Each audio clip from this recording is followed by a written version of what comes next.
Hello friends, I am Mohnish and you are watching Codex-Mohnish. So today we are going to discuss about my new project, which is a data visualization project on Jupyter Notebook about the BMI, insulin levels, glucose levels, the age and all other factors which lead to diabetes. So let's get started and let's get started with our code. Okay, so let's on our Jupyter Notebook by the command Jupyter Notebook on a CMD. So it will take a while to open. So till that I want to give you a brief concept about the BMI. So BMI is like the weight by the height squared. So it's a ratio between the weight and the height squared in the metrics like FPS, MKS or other systems, mostly MKS. So let's get through the BMI chart. So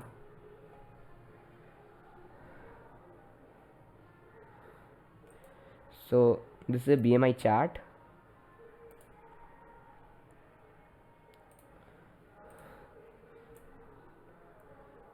So I think it's not quite clear. I think scale would work, BMI scale. Yes, so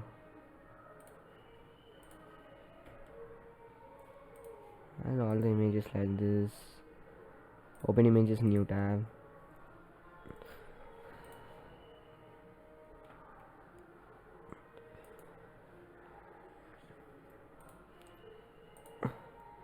So this is kind of okay. So we see body mass index. So if it's greater, like less than 16, so you are like underweight. 16 to 18.5, then also you are underweight.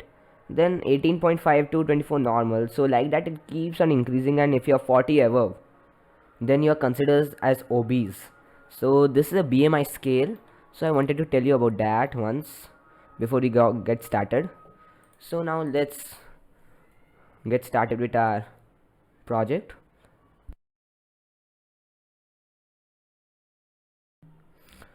So meanwhile it loads, we'll just have a brief description. So first we name this project Heath Graph, and then our task 1 is to plot a bar graph for the top 5 age group where the BMI value is highest, and this is according to our data set. So first, before that, we need to know what's our data set. So for that I imported pandas to work with data frames or data sets, on matplotlib to plot the bar graphs, and numpy just for performing functions on lists, but I think I did not use numpy much in this project. So let's run the first block of code and see how our data frame looks. So our data frame is here. So it has 768 items like rows, and it has 9 columns, like which one like one shows glucose levels, blood pressure levels, skin thickness, then insulin levels, BMI, then diabetes pedigree function. It's a calculation, and age and outcome. 1 means he has diabetes, if 0 then he doesn't have diabetes. So we'll just see the first task to plot a bar graph to get the top 5 age group where the BMI value is highest. So before plotting the graph, we need to know which is the age group which has the highest BMI values. So let's read and segregate and make a sub data frame. So we have created a data frame, like mini one, like sub data frame, which has only age and BMI, which is taken from this data frame. You get it?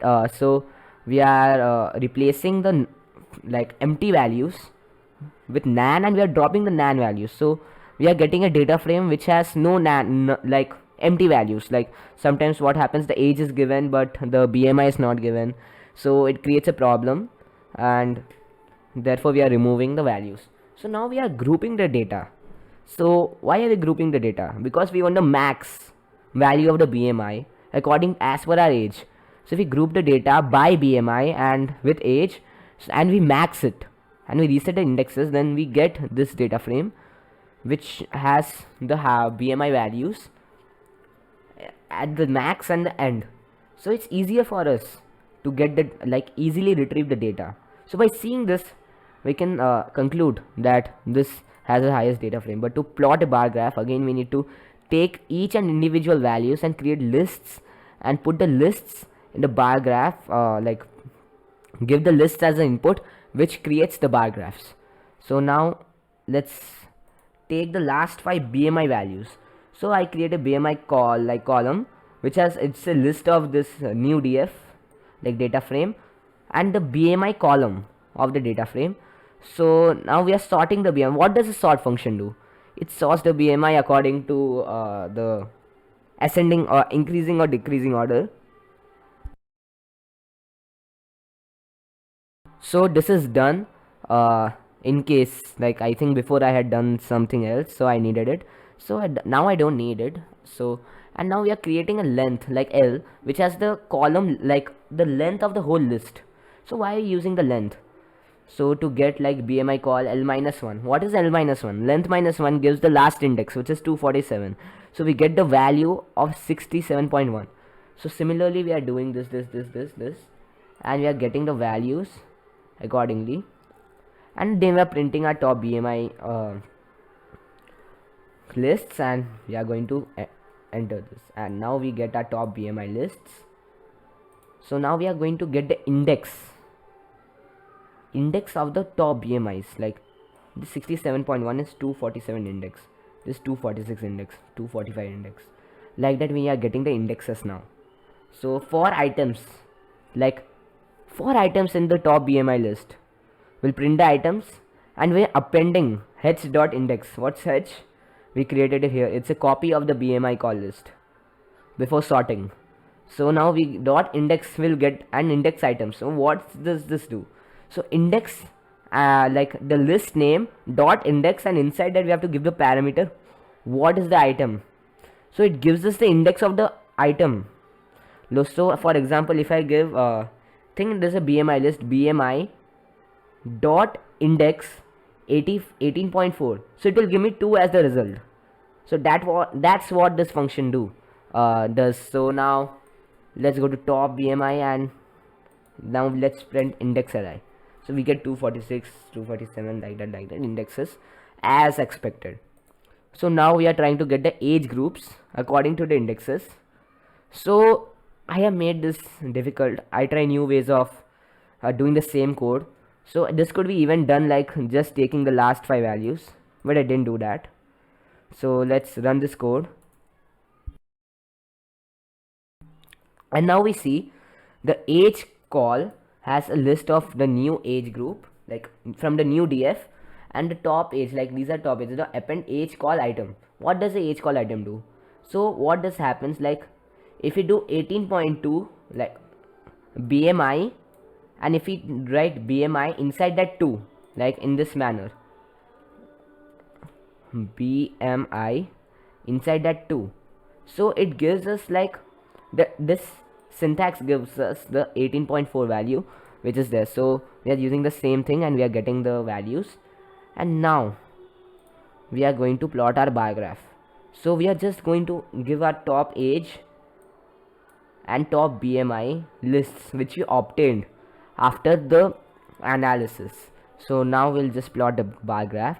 So X label is age and Y label is BMI, and the rotation is vertical.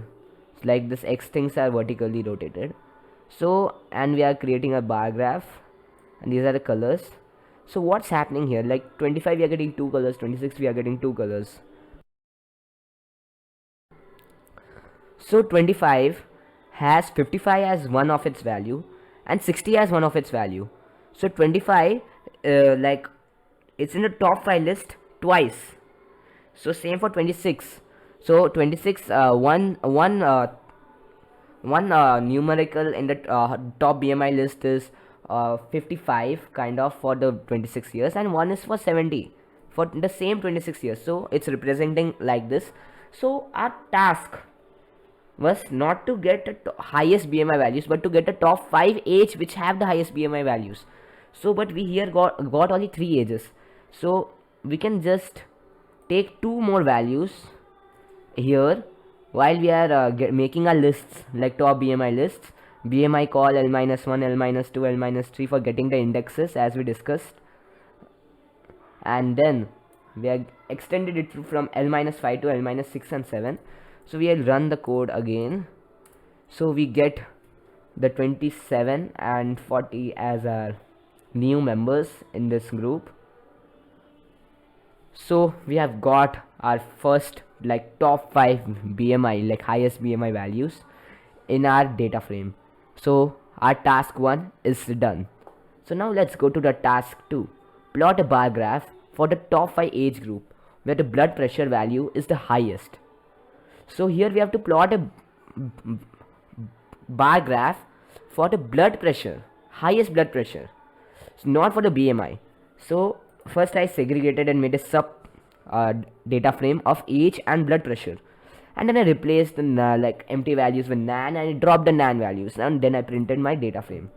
So this is also obtained from our main god data frame. Age and blood pressure is obtained from our main data frame, and then we are again grouping it, but this time we are doing the same process but in a simpler way. So now let's run this. So what does this do? We are grouping our data by blood pressure and age and maxing. We are getting the max values and resetting our indexes. So the blood pressure is 0 for 72. That's strange. Then he must be a dead person. And then our highest BMI value is 122 for 27 years. And I think that's quite normal. According to this data frame, I think people are suffering with low blood pressures, kind of low or sometimes little high. So this is quite low. This range is okay, kind of, and this is kind of high, we can say.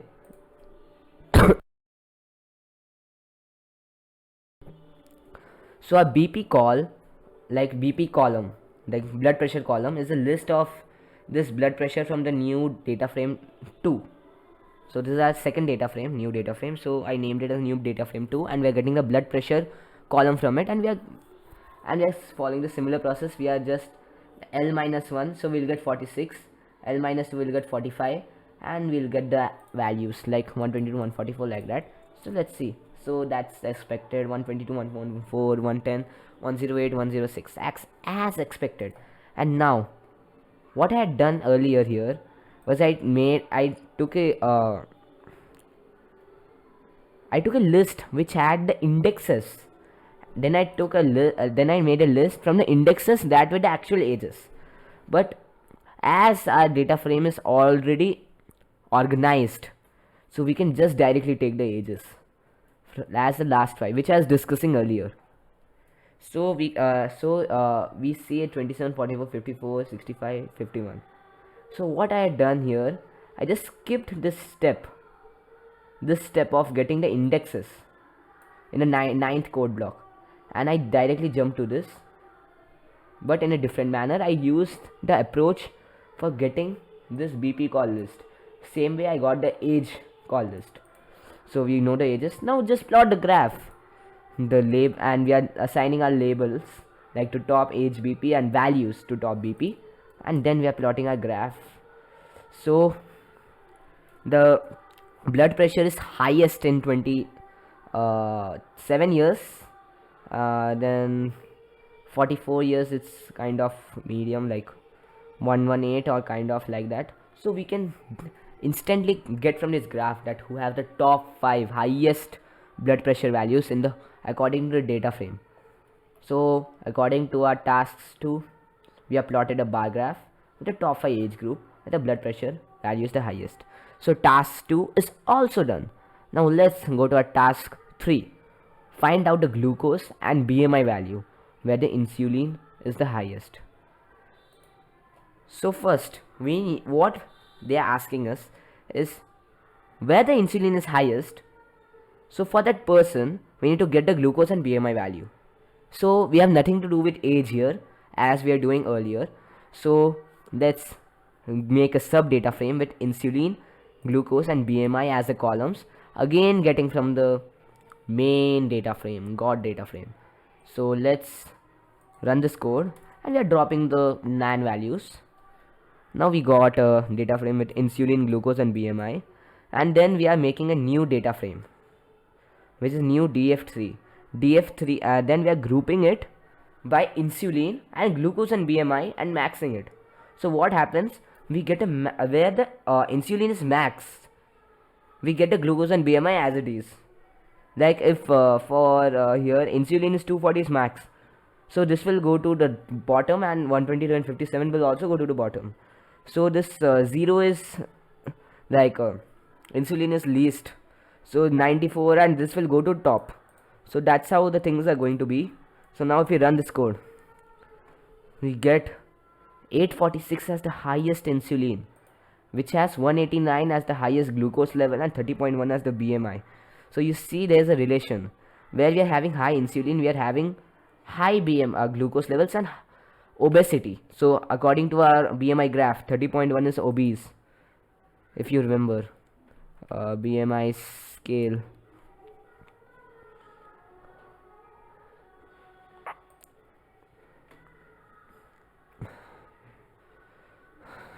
So according to this, if we see 35 greater, then it's extremely obese.